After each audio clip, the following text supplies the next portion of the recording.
Hey, Composite Gloves here, and today we're just going to be looking at the exercise for building natural minor scales. So we've actually already kind of looked at this because it's in the previous lesson, but you'll notice in here there are a whole bunch of scales, and the download link's in the description for the whole packet as it is currently been done to.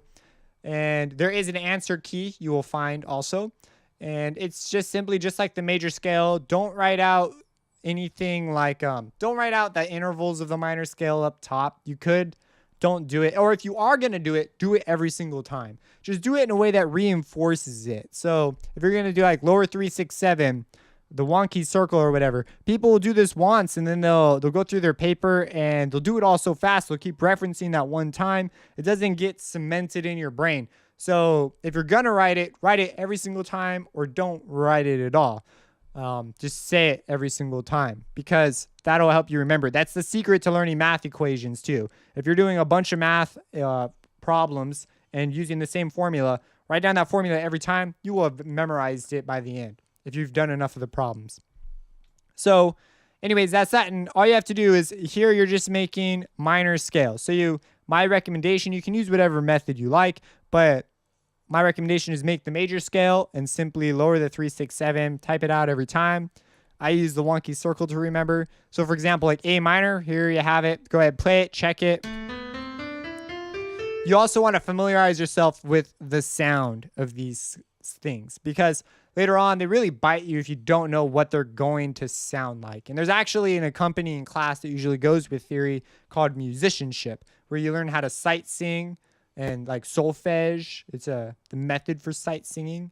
And so you learn a bunch of extra stuff that affiliates the sound, or affiliates the sound with what it is you're doing. So all we have to do is that. We did a couple exercises, but let's just make C minor one more time just for the heck of it. So here we have C minor. So right, we start on C.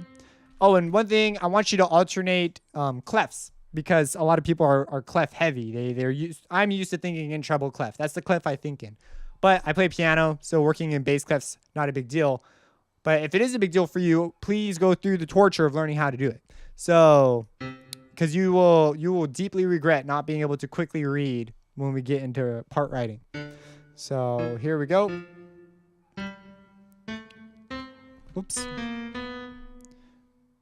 And then we want to remember the 3 6 7. So we say, oh, I'm going to type that in. It doesn't want to let me type. Lower the 3.